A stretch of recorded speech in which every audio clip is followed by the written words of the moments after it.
So hello everyone. For those of you that are returning, thank you for coming back. For those of you that are new, welcome to the shit show that is us. Hey! So today we're going to talk to you about a case that is pretty well known. Mm-hmm. It's been covered quite a bit with like podcasts, Dateline and stuff. But this is like a case that's always stuck with me. It'll leave you with so many questions. Mm-hmm. But we'll go through all of that. But first, my name's Natalie. I'm Erika, and this is Drunken True Crime.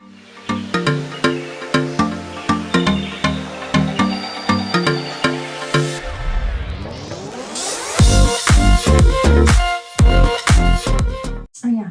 Cheers. Cheers. We need more of that. Is it good? Ooh, this is really good. So again, thank you for joining us today. We do have a few disclaimers. If you are new, please listen up because we are going to go through them quickly. 1, we talk about true crime. 2, we drink. 3, we cuss. 4, sometimes we laugh. That is because we are typically making fun of each other. We are not. Sometimes we laugh because we are human. Yes. That is not us making light of the situation or making fun of the victims in any way whatsoever. We're typically making fun of each other or the murderer. So, with that being said, don't come after us. And last but not least, we have this lovely legal disclaimer that we are going to post in here right now. Right now. And the beat drop. Okay, last disclaimer here, folks. The information provided by us in this video is for educational purposes. All information in this video is provided in good faith. The views expressed are our own personal opinions, and the details we provide are all alleged, and individuals are innocent until proven guilty in the court of law. So if any of those things offend you, that's okay, but you probably won't like this channel. But if you love true crime cocktails and your besties, then grab your cocktail and buckle up, Buttercup, because this is going to be a good one today. It's going to be a doozy. Oh, yeah. And our drink of the week is a blood orange rosemary champagne mimosa. It's delicious, y'all. Talk about how bougie are we.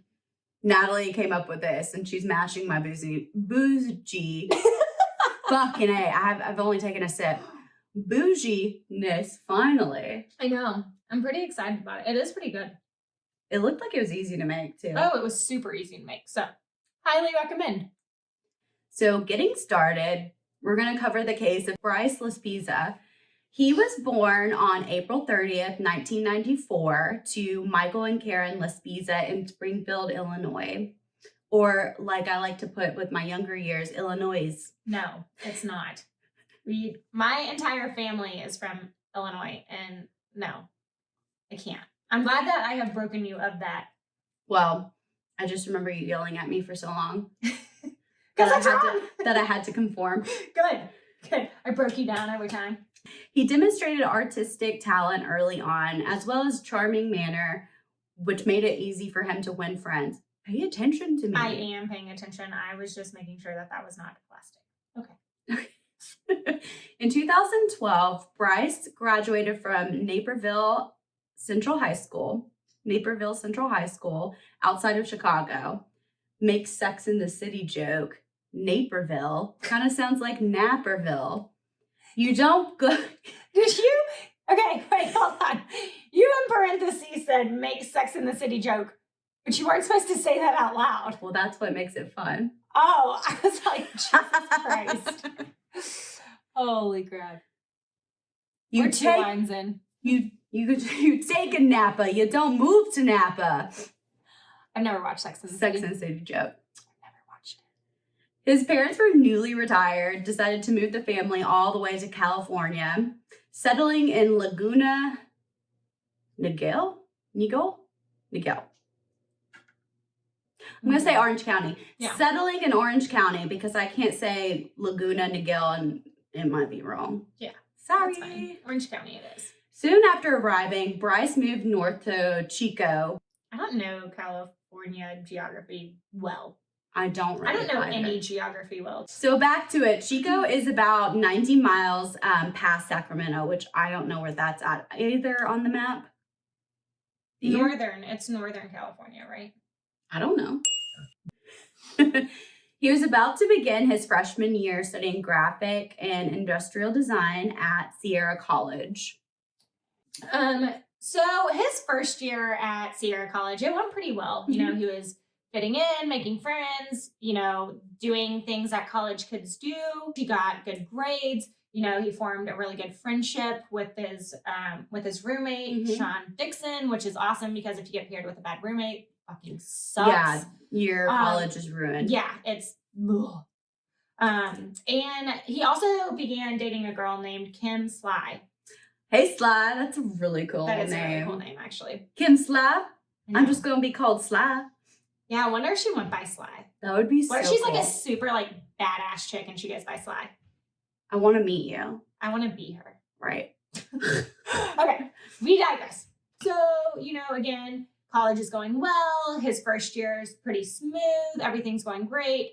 And he even told like his parents and his girlfriend and his friends that he was really eager to go back to school after the summer break. And so everything seemed great and his future seemed so bright. Until it wasn't. Dun, dun, dun. That's not in the script, but I love that we both just like full force went into that together. Till it wasn't. So when Bryce returned to Sierra College, 2 weeks before classes were to resume, all was well and good. Karen described a phone conversation that they had as when he returned to Sierra College as completely normal conversation. He attended his classes. He reunited with his friends. Soon after, Bryce's life seemed to slowly unravel. That sucks. So Sean and Kim Sly, I'm just gonna call her Sly. Sean and from Sly. now on, her name is Sly here. Sorry, Kim, if you don't like that, but like, I feel like you should just like It's so cool. aspire to it. Please tell me that's your nickname. I hope so. But Sean and Sly started to notice subtle changes within his behavior. He was becoming more withdrawn, erratic, and depressed, which is not a good mix of emotions to have. Yeah, especially like in college too, when like you're going through so many, like your life has just changed so much from like So high school, drastically, when you're yeah. with your parents and you don't really have that many responsibilities to where you're just like kind of on your own a little bit to some degree, Which could like, be overwhelming. very much so. I mean, with trying to maintain, She just learned to I talk. literally just stripped out. But like with maintaining your GPA, you know, maintaining a social life, Right. trying to figure out what the hell you want to do for the rest of your life at the age of 18, 19. I mean, there's a lot going on. A lot of pressure at that age Yes. to decide what you want to do for the rest of your life, which is why I feel like people should just do random majors or just like the basic majors until they figure it out. Yeah. So Sly recalled that Bryce admitted he started taking Vyvanse. It's an amphetamine derivative used to treat ADHD. I take it. It's really good for older adults that work and have a career because it's a time release substance and it's not Adderall that's just like burst of energy and then you come down from it. Yeah. Yeah, I think a lot of people are prescribed this, but it's also abused a lot too by people who It's aren't. abused a lot, just like Adderall. I mean, it basically is like a similar thing to Adderall. I remember in college, like a lot of people abused Adderall. They would just go to like their, like College. yeah. I feel like it still happens. I mean, it's still happening, but I do remember like yeah. they would go to like the campus clinic. health clinic, say I can't focus, and then they would just pass it out like candy. Yeah. Yeah, it's not, I feel like it's not something hard to get. Like, No. I don't understand how people, it's like, it's fucking crack. Yeah, it basically is. Like, I mean, yeah. Bryce didn't have ADHD. And when you don't really have it, it could have severe side effects such as psychosis, depression, and mania. I don't know. For someone who doesn't like do any stimulants like caffeine, because I can't, not because I don't want to, you know, just because I can't, like, it just seems like a heart attack to me. Like, it seems like it's overwhelming. Like, that would create anxiety for me. Or like the feeling of being anxious when I'm really not, like, just with my heart like going like, and that would be for like recreational use. Yeah. Which a lot of the people that I knew in college did it for recreation. Yeah. Like, I don't actually know that many people that truly have ADHD or ADD. It's not even ADHD because like very few, like not as many people have next to one. ADHD instead of ADD. I was diagnosed in college with ADHD. Interesting. That's surprising. Which is not even a diagnosis anymore in the new DSM. It's just ADD. Okay. Again, Sly had talked about how he was potentially, allegedly abusing Vyvanse, but his roommate Sean also confirmed this. His roommate also said, though, that he was drinking a lot too, and not just like drinking beers, like, maybe at a party and things like that, which is pretty like normal in college, but he was drinking like hard liquor, and his roommate said even up to 2/5 in a weekend. That's ridiculous. Yeah. On top of that, with Vyvanse. Yeah, with taking Vyvanse. So that's a very, very dangerous combination that can just lead to a ton of problems. As I drink and I'm on Vyvanse. Yeah. What's the saying? Do as we say, not as we do. Yeah. Yeah. That one. Yeah. That one. Bryce, he admitted to taking this Vyvanse. So when he was confronted by his roommate and by his girlfriend, he was admitted that very he open was about it. Yeah, he was taking it. And like we had talked about, Sean and Sly, they had noticed significant changes in his behavior, and they were becoming really, really concerned. But, and this only started 2 weeks into the semester. Right. Yeah. But Bryce just kind of dismissed it and was like, you know what? Like, I'm in college. Let me live my life. A lot of people do this. Yeah, I've got it under control. This isn't a problem. But again, they saw like really big changes in his behavior. To your point, like according to them, like he was taking Vyvanse a lot. And this happened within the first 2 weeks that they had started their fall semester. So right after coming off of summer break. And so, both of them were really concerned, despite Bryce just like waving it off like, oh, it's nothing, guys. Like, I'm fine. Right? Yeah. Yeah. Sorry, that's my next slide, please. Oh, cute. What? I feel like that's a picture of like the awkward family photos. It is. Oh my God. Yeah. There's like two heads coming out of the mom's like shoulder. Okay. My mom would be into like these photos. Can we like post some like photos of Erika as a child?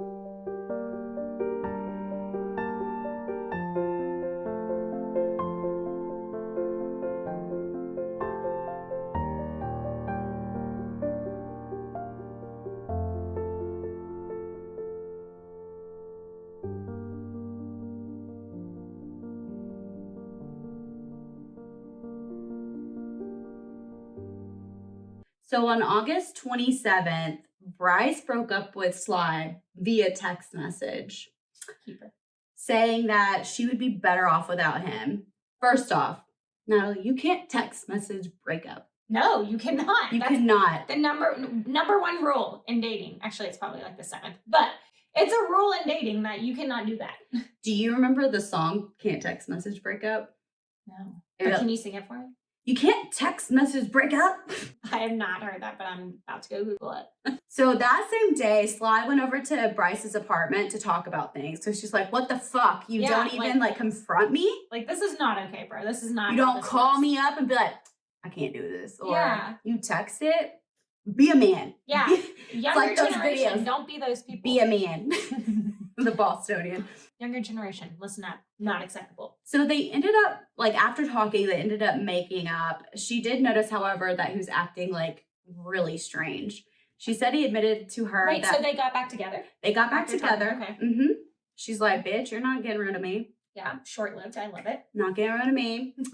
She did notice, however, that he was acting very strange. Like, she said he admitted that he had taken at least one Vyvanse pill. At least. Just that day, like the day that they day. were talking? Yeah. Oh, okay. I was like, I think he's taken more than one. Well, that's what she was like. No, but that day, I thought you meant like in his life. No. Okay. So August 28th at around 1:30, Bryce called his mother to let him know, to let her know that he had broken up with Sly. Okay. Again, this is after. Okay. So we're on a roller coaster here. So he text messages her on August 27th. Okay. She goes over to his apartment. On the 27th? Yeah, okay. They make up. The very next day at 1:30, he calls his mother and said, we broke up. That's the most like high school again relationship ever. Okay.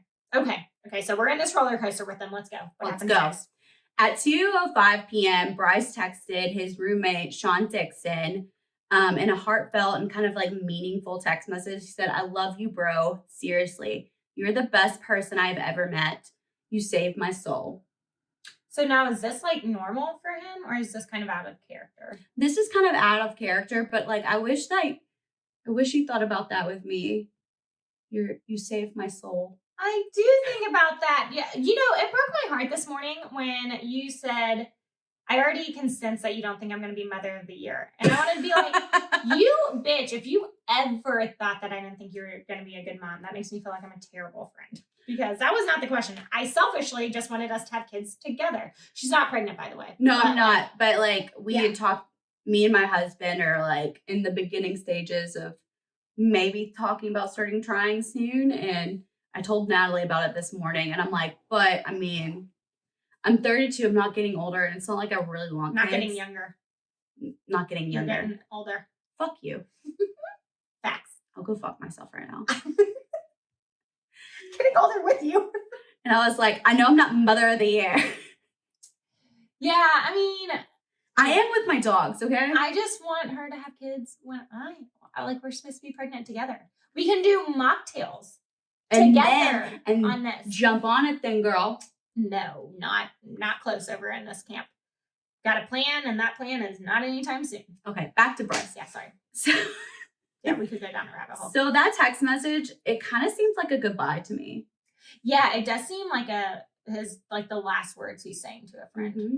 Yeah, that is very suspicious. So like 4 minutes after Bryce sent that, Sean texted back and said, I love you too, man. You have an amazing life full of love and blessings. Don't waste that. You have too many people that love you, Bryce. Okay. So to me, like, it seemed like Sean was like kind of in the know of something. Well, I think that how I took that is that Sean was like, okay, he's going through a really hard time, probably like dealing with substances and I need to alcohol. remind him that like he is loved and Yeah. he does have a great life. And like, despite the fact that he has maybe gone down a bad road recently, like he can come back. There's a lot of people that love him. Like encouraging him to like keep fighting past the demons of substance abuse. Right. Like I don't think it's further than substance abuse. Like I don't think that Sean was like, oh, he's suicidal. Like I think not to this point. Yeah. No, I don't think so. Yeah. To this so point. I just think he's like, okay, he's struggling right now. How can I be here for him? But to go back to Bryce's text message, why I said I think this is a goodbye, because this is a telltale sign.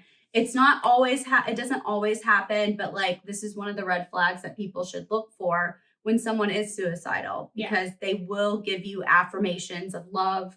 They will say like a final goodbye. They'll like give away their possessions. Yeah. Like it's just, those are the red flags that happen a lot. Not every time, but Right. that's why I said it sounded like a goodbye to me. Yeah. Yeah, I agree. I think that Bryce's sounded like a goodbye. I don't think Sean necessarily picked up on that. I think Sean was just reminding him like he's better than maybe some of the things that he's done in the past month. So that same day, I'm going to go off of like what we just said. He had given Sean his Xbox and a pair of earrings that his mother gave him. To Sean? To Sean. Interesting. So this seemed like he was so depressed that he kind of was suicidal to me. Yeah, this seems like, I think the text messages. The text messages, giving away possessions. Yeah, especially an Xbox. Well, that and also like earrings that his mother gave to him. Like, yeah, to Sean. To Sean. Like that's like maybe if he had given them to Sly, like that makes a little bit more sense. Mm-hmm. But this is just like, again, this is a red flag that like someone's planning to do something. Yeah, like, there's something else building. Going on. Yeah, exactly. Like heartfelt goodbyes, giving away possession, feel like he won't need them anymore is kind of what it leads to. So again, on August 28th, Sean ended up calling Bryce's mother, Karen. So he called to tell her that he was actually really worried about her son. Oh, what a good kid. This is one of the first red flags that the parents should have heard out. Yeah. Yeah. I mean, I get that. But like, it's so hard to like blame the parents in situations. Yeah. I'm not a mother, but I would feel like for a young boy, 18 years old or 19 years old, that is actually calling me about my son with concerns. Yeah. For instance, if like you had called my mom saying something is wrong, she'd be there in a heartbeat. That's what I'm saying. Yeah. Yeah. Yeah. Sean a little dramatic? I don't think so. I think he is responding appropriately. No, I agree. I'm just saying, like, maybe have there been any instances in his past where he was dramatic with them and that's why they're a little hesitant? No. I don't think so. I don't think so. But just like in my research, it didn't tell anything like that. Like, this is completely abnormal from his, because he is charming. He did make friends a lot. Yeah. So this is completely out of the realm of his character. Well, go Sean. So still on the same day where Bryce had sent these text messages to Sean and had also given him the Xbox and the earrings. Later that night, he actually drove to Sly's apartment in Chico, which was approximately 80 to 90 miles away. So he shows up to her door unannounced, which is like kind of concerning to Sly because this isn't normal for him. And from the get-go, she says he was acting completely strange. And then he says that he wants to break up again. So we're talking like they've broken up 3 times in the span of what? A day and a half.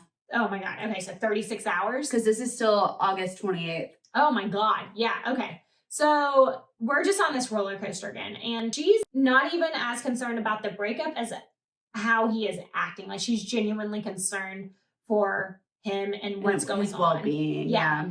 And so she like feels this way so much that she don't feel comfortable with him driving even. So she takes his keys away. She refused to give them back. And so she then calls Karen, Bryce's mom, and expresses the second her concern. person in a span of a day. Yeah, in the same day. About to call. And 2 different people that weren't together that day. So they have not conspired or anything to, say Bryce is, acting strange. So 2 different people, 2 completely different situations. Both of them are good enough friends to call Karen, Bryce's mom. And what does his mom say? And I hate to like kind of bash her, but like in this instance, I don't understand it to your point either. Is like, she says, he's fine. Give him the keys back. Okay, cool. Yeah, Bryce actually, so Sly calls Karen, explaining the situation of what's happening. Karen, of course, was like, she's probably just being dramatic because he broke up with her again and she's just refusing him to leave. Yeah, like, let me talk to Bryce. Bryce gets on the phone, is like, I'm fine, Mom. And so she just believes him. Yeah, and she then tells Sly, like, he's fine. Give him his keys back. Yeah, he just wants to go home. Motherfucker.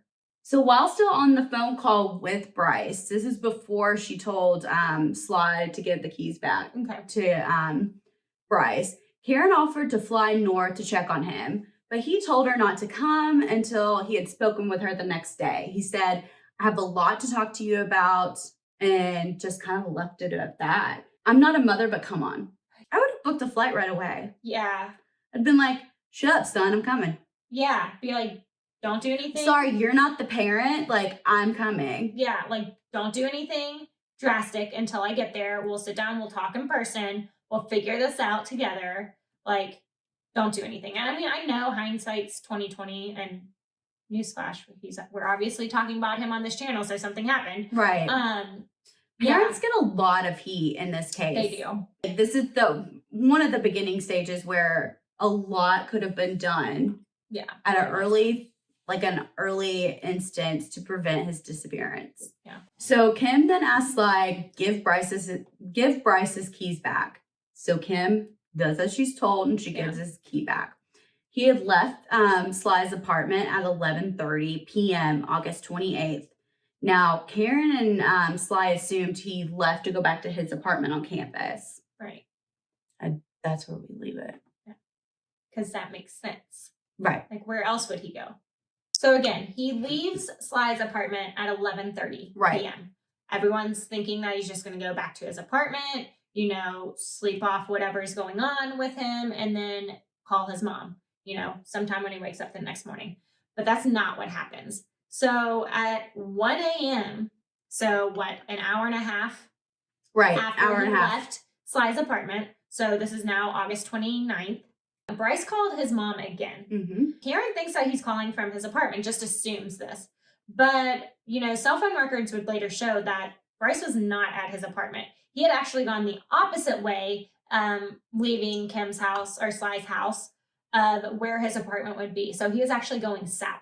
Then we're fast forwarding a few hours, we don't fully know the timeline. So the next thing that we know, though, is at 11 a.m., Karen gets another call, and she gets it from the car insurance company about Bryce's car. And the company said that roadside assistance was used by Bryce. Karen then calls Sean, Bryce's roommate, calls Sean and was like, hey, I just got a call from roadside assistance saying that Bryce used it. Like, do you know what's going on? And he said, no, I haven't seen Bryce. He never came home last night. Which, why she didn't call Bryce first here, or maybe she did and she couldn't get in contact with him, but like, that's maybe she just didn't want to panic like right away, and she was like, well, maybe him and Sean like got into something last night. It still doesn't make sense why she wouldn't call Bryce first. Then at this point, finally, Karen and Bryce's dad, Michael, they start to get worried at this point. Okay, so Bryce talked to his mom at 11:30, talked to her at 1. She thought he was at the apartment, and now she's just found out that he actually never made it back to his apartment that night.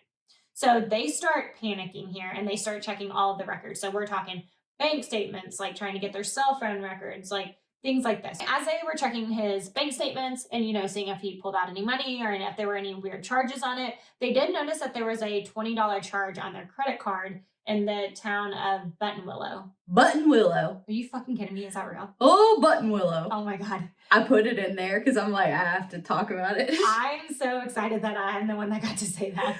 Buttonwillow. The fact that I was able to say that without like serious, like legitimately. With a straight face. You're a professional. If you're from Buttonwillow, let us know how it is. Is it fun town? I bet it's fun. It's got to be fun. I picture it like and it being like a one red light town. I hope so. But like fun. What's fun about a one red light town? I don't know. Maybe they've got like a button store where you got like all these like antique. Okay, we digress. So they saw that there was a $20 charge on their credit card in the town of Buttonwillow. This is just a few hours away from their home. So from his parents' home. So they start to think, okay, maybe Bryce decided to come home and we'll talk about it in person. So Michael then called the name of the business that charged, the credit card $20. The name of the business was Castro Tire and Gas. The owner of the business was a guy named Christian. He tells Michael that he had delivered 3 gallons of gas to a man that ran out on the side of the road this morning at 9 a.m.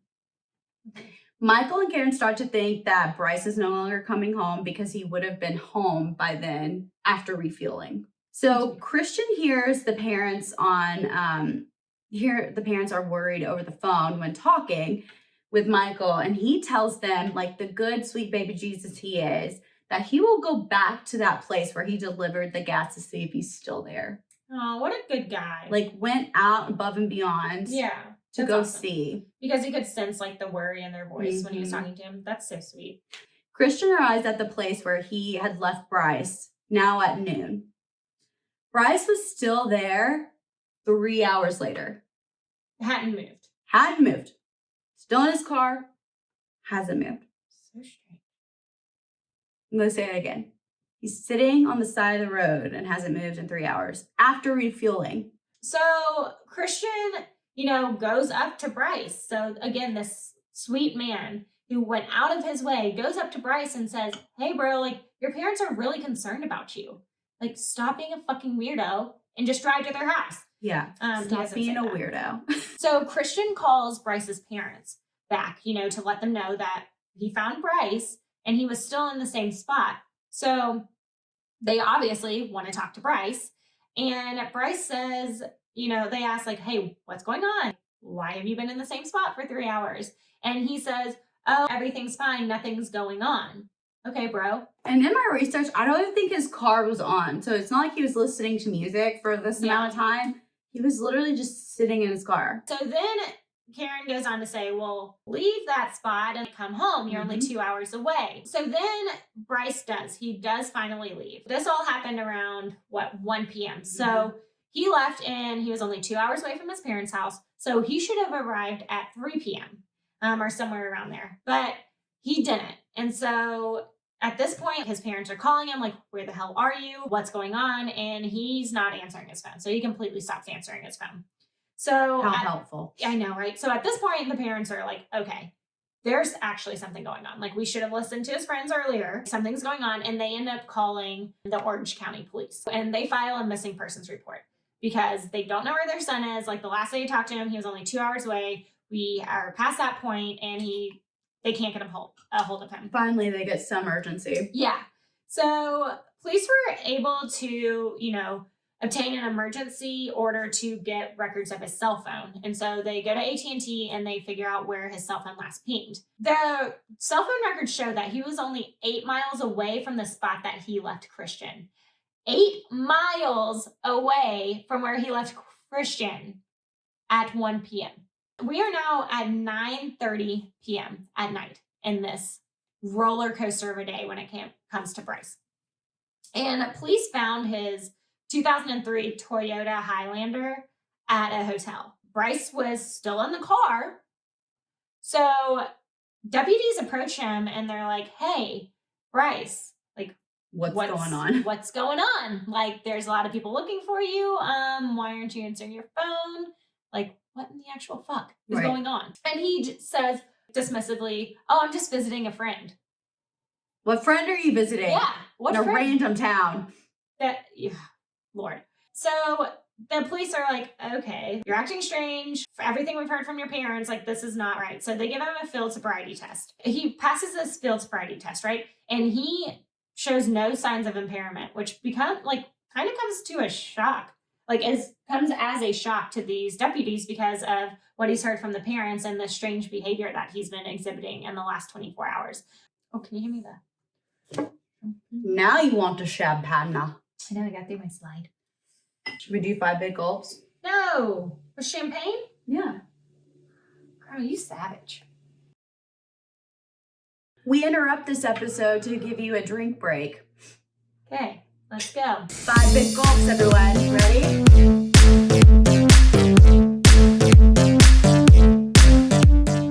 We both ended with our pinky. So deputies then asked if they can search Bryce's car. They didn't find anything in the car to note. They told him that his family was extremely worried about him at this point, and he told the deputies he was just blowing off some steam. Okay. First off, I thought you were visiting a friend, man. What's blowing off steam? At 10:30 p.m., deputies asked for Bryce to call his mother at this point. Bryce didn't want to. Then asked the deputies if they can call his mother. So Bryce asked them to call for him? Interesting. So during this phone call, Karen asked what he was doing, and Bryce, apparently they did call her. And they were like, Karen, your son's right here. Yeah. And he told her, I'm going to hang out with friends later. The police left, and they got back on the phone, and they told Karen that he was fine to drive because he passed. Yeah. All his sobriety, hold him. Yeah. There's nothing they can do at this point. So several hours later, Why aren't you getting in the car and driving to him? Right? Several hours later, they hadn't heard from Bryce. And they panic again. The parents called Christian instead of the police, which is weird. Why aren't you calling everybody? Right. Why aren't you on your way, in your car, on your way down there? But the police were the last people to see him. Yeah. Why wouldn't they call the police? So nice. Yeah. I don't know. I think they should have called. Do you think maybe they tried to call the police and the police were just dismissive? No, we already checked on him. He's fine. I don't know. Yeah. I don't know. I have no answers to that. Yeah. But they asked Christian on the phone if he could drive down to the hotel to check on Bryce. Yeah. And again, as the sweet baby angel that Christian is, he does that. And guess what? Bryce is still there. This is so crazy to me because each time we come up, I'm going to be okay, well, they find him dead or something, something happened, right. And he's alive. He's still there and at the hotel. Still chilling. This is now 13 hours where he has done nothing but sit in a car. How long has he been up? Well, he's been up since the 28th. Yeah. All that happened the 29th. This is now several hours later after 10:30. This is the 30th. Oh, I didn't even know we went into the 30th. Mm-hmm. I thought it was the 28th that was with his friend. Okay, so it was the 29th with his friends. And then the next day was the 30th? So the 28th is when he gave away his Xbox. Yeah. He went to Sly's. Yeah. Left to say he was going to his apartment. Yeah. Then the next day, which would have been the 29th, is when he called, and that all this stuff happened with Christian and the police officers, and the police officers left him at 10:30. Yeah. And this is several hours later that they called Christian. Oh, jeez. Because they hadn't heard from him. Yeah. Okay. But again, he's still sitting in that car. Christian then said that I'm going to follow your son 30 minutes to get on the highway, to make sure he gets on the highway and goes towards you and goes towards your house. Sorry. But yet his parents did not. They asked Christian to go out of their way, or his way, a stranger, to help their son, but yet they're not getting in the car. Like, I get one of you stay behind, one of you drive down there. Right. Like, in case, you miss each other. Right. And Bryce finally decides to come, but no. To Erika's point, it is now August 30th. The very, very early morning of August 30th. So at 2:09 a.m., Bryce calls his mother yet again. And at this point, he was like, hey, Mom, I'm really tired. I'm going to sleep in my car. This is 30 to 36 hours that he's been awake at this point. And so his mom is like, you know what? That's a really good idea. This is a safe thing to do. What I don't get is why she didn't say, you pull over. We'll come get you and pick you up. Right? But that unfortunately doesn't happen. And this is the last time that Karen heard from her son. It's a dumb idea. No matter how long he's been up, go back to a hotel or get off the interstate, go to a hotel. Don't just sit on the side of the road, because an amount of things could happen. I don't know. I have definitely slept in a rest area before. But he wasn't in a rest area. He was on the side of the road. That's true. You don't think that he meant on a rest, he was going to pull over? No, he was literally on the side of the road on the interstate. Yeah. Again, that's the last time that she would ever talk to her son. At 8 a.m., the California patrol officers, they show up at Bryce's parents' house. They knock on their front door, and they tell his parents that at 5:30 that morning, a construction worker found Bryce's car abandoned and wrecked near a lake. I cannot pronounce this lake, but it is spelled Castaic. Castiatic? Say it again. Castatic or no, say it again. Castiatic. Was found near a lake. It's fuck it, I'm not even gonna try. Yeah, so it was found near an access road where there was about a 25-foot embankment, and his car was found at the bottom of this embankment, and it was on its side, so it had obviously wrecked. It had fallen. To be determined, but yes, it had gone off of this embankment and landed 25 feet down and landed on its side, or turned on its side. Obviously, the police, they go and they look inside the car, and they find Bryce's laptop, his credit cards, his phone, his wallet was still in the car, but there was no signs of Bryce. They did find his duffel bag. It was unzipped, and it was found right outside of his car. So his keys were still found in the ignition, and they did actually find blood within his car, but it wasn't enough to suggest that he had a really bad, head injury or anything of that nature. It was more just a few droplets on the side window. So nothing to be concerned that okay, you got a bad car accident and he's on the brink of death. Nothing like that, just a few drops. Right. To describe more of what the car was like, the back window of the car was shattered and looked like it had been kicked out or broken with a tool. Okay. So the evidence of the scene showed that Bryce had accelerated when he drove off the access road and off the embankment. So they are thinking he did this intentionally. Mm-hmm. So there was a huge search, as you would, imagine. Investigators, volunteers, journalists, dive crew, the local businesses allowed these people to set up base camps even in this town and put up missing persons flyers. Yeah. Bloodhound were used to follow the path from the car to wherever Bryce had gone next. Yeah. His girlfriend, Sly, gave investigators some of his clothes she had of his to try to get a scent off of it. Yeah. The initial search led the dogs from the car down by the embankment and towards the lake. But then a second search showed that it did the same thing, but went across the dam over the lake, then went southwards toward a truck stop. Okay. So the first one, it just stopped at the lake. And then the second one, it went over the dam, like and then over the lake to a truck stop. Okay. Then when it got to the rest stop, it stops. Like the trail ends there. Okay. They searched for 40 hours straight and there was no sign of him. Yeah. At 2:15 a.m., 6 minutes after talking to Karen, early August 30th that morning, his SUV had been found on video surveillance camera on Lake Hughes Road heading towards the lake, Castaic. The lake that his car was wrecked near. Yes.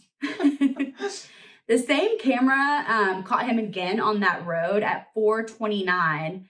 This road is very up and down, and it went up and down it, and he went up and down it twice. In his car? Yes. So the first time that it was caught on surveillance camera was at 2:15. So right after he talked to his parents. Right after he talked to Karen. Okay. And then the next time it showed him is at like 4:29 a.m. going up the same road, very up and down, and he went up and down twice. In the weeks following the search, a ton of tips came in, but no leads were happening. Yeah. Media ended up getting involved as well. Okay, so to Erika's point, there were a lot of tips. None of them really came to fruition, though. But on September 4th of 2013, a jogger actually reported a fire in a wooded area near where Bryce's car had been found. They investigate this and they find the fire and they find that it's actually a body burning. But if that's not even like the weirdest part about that there's a burning body, right? It's not Bryce's. Like right. DNA confirms that it's not Bryce's. So while searching for Bryce, they found another body, which, in all honesty, isn't that abnormal. I mean, in the Gabby Petito case, they found 8 bodies while searching for her. And this was a murder victim from LA. That's insane.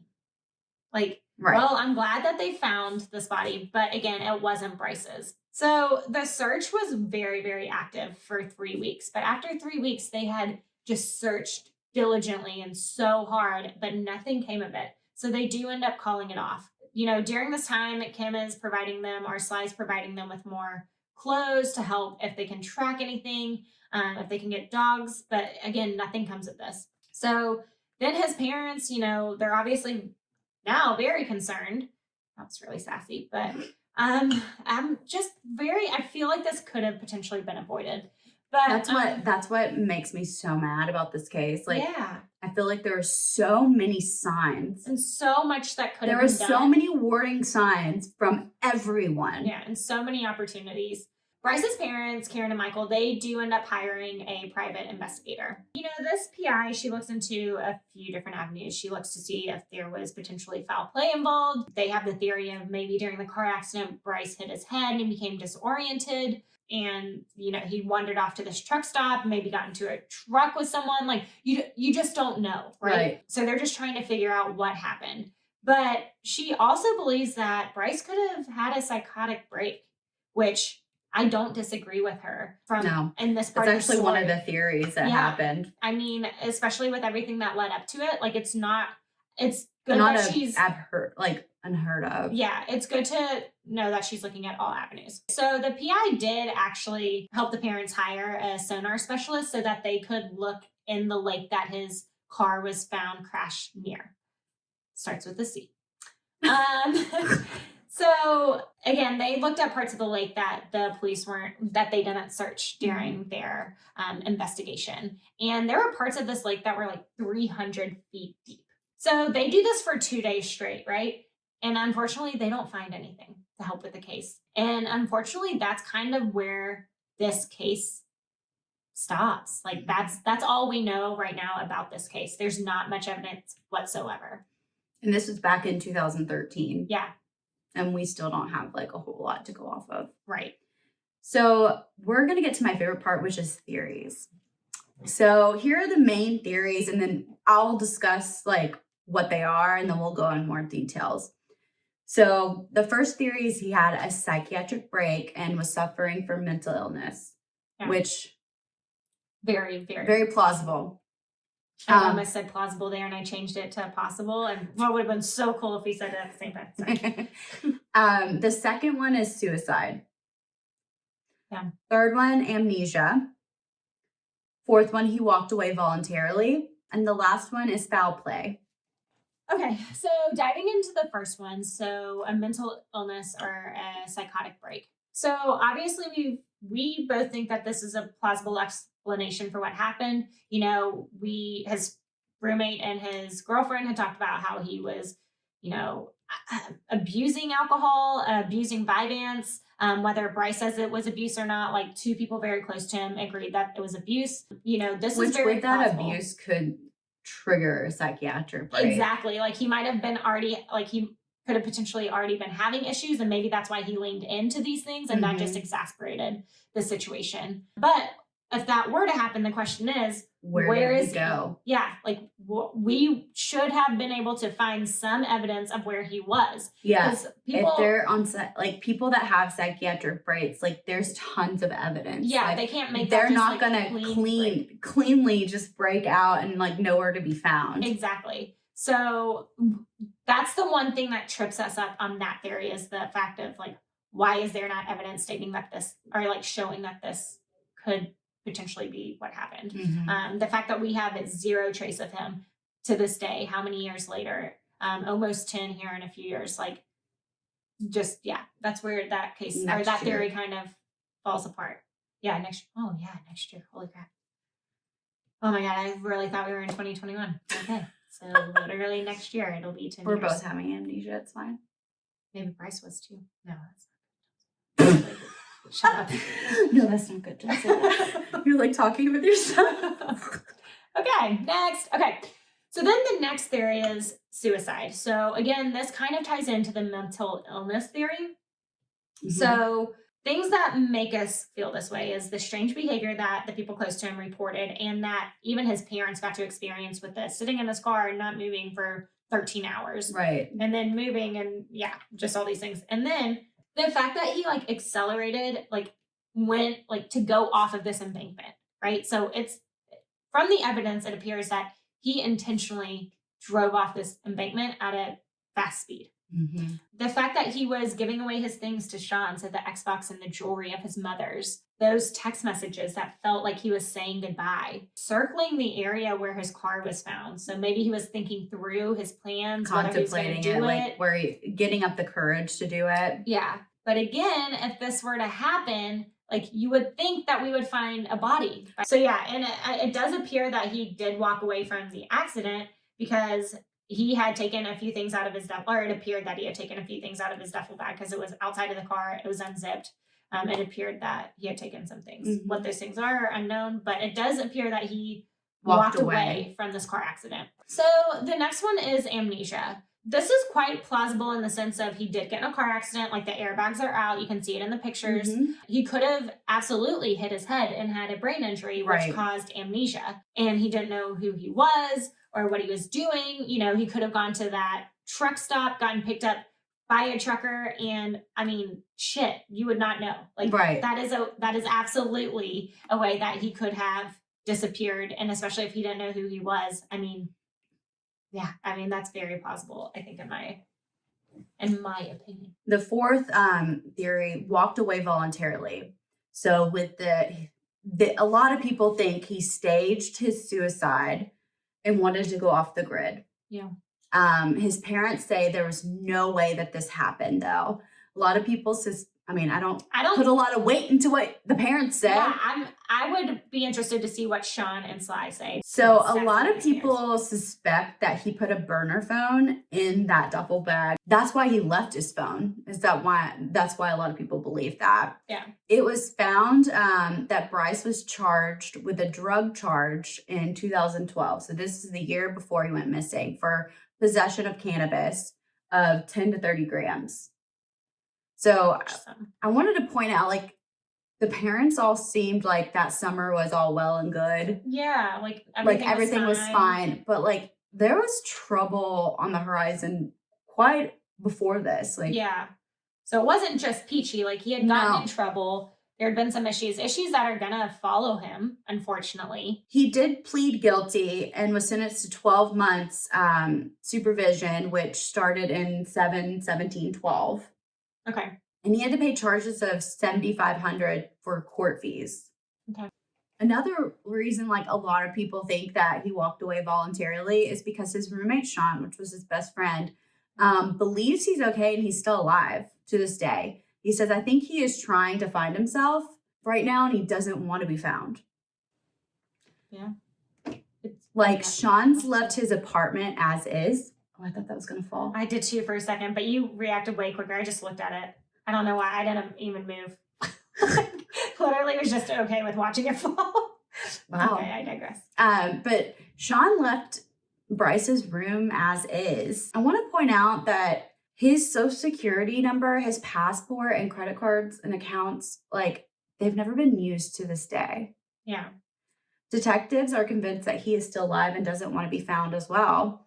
They say the key to this case is what he was going to talk about with his mother. The last theory is foul play. They think someone else was involved in this, like, getting away. Yeah. And, like, it went wrong. Going south. It went south, like, really quickly. Or someone picked him up at the truck stop and killed him and buried him. And yeah. That's why he hasn't been found. Natalie, final thoughts. So I think that I don't think it was foul play. I don't. I ruled that out really quick. I think that something happened, whether it was he hit his head and had amnesia or he had a psychotic break and he wanted to, like, be gone. Like, he didn't want to, or he, like, walked away. Like, he didn't want to live his life anymore, whether that was because he had amnesia and he didn't remember his life or because he had a psychotic break. I think he's still alive somewhere. I think he's still alive. I hope to God that he has figured out who he is, even if it's a completely different life than what he was or he had before. Hope that he's safe. But yeah, I don't think it was foul play. I think that he either walked away or something happened to him, psychotic break or amnesia, that made him, like, stay away from his entire family. So my thoughts are, like, a combination of things. Yeah. I think I honestly believe something happened that summer.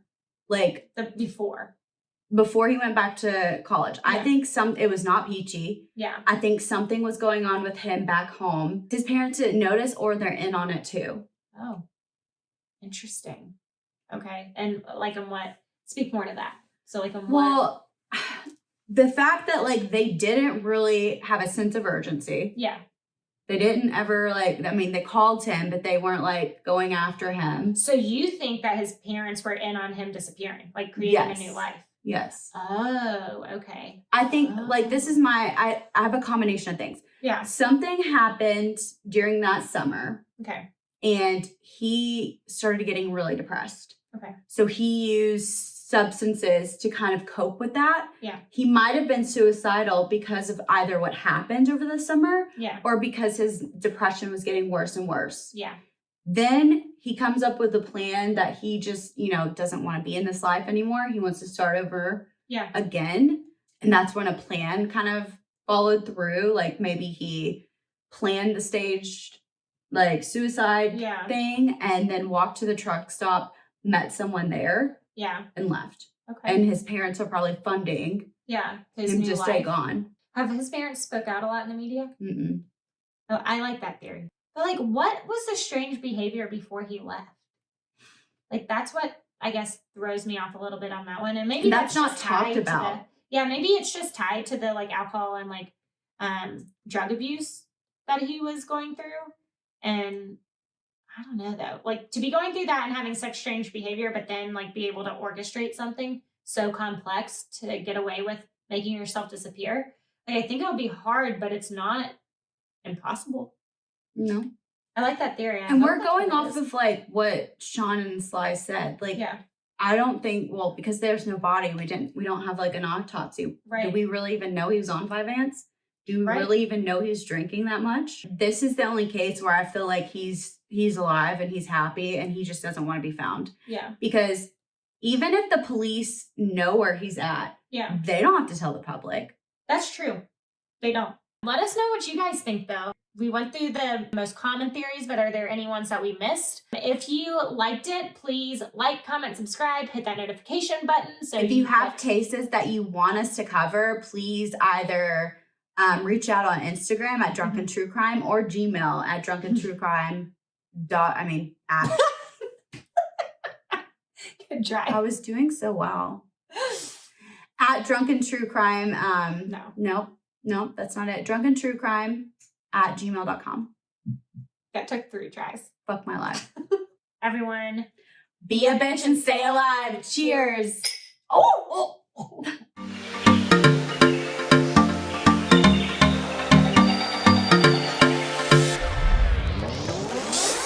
Savage. We're classy today. Oh man, I just spit. The first Lord. Michael, they end up hiring. Hi. The fuck is he with a prostitute? Hold on, do that again. Oh god, I need a shave. I'm not going to So, yeah. assume that I know the psyche of this woman. Take that out. I'm not Mother of the Year. Maybe I have psychosis. Is it fucking snowing? That's not even funny. But Yeah, okay, we gotta whatever. fast forward. Okay.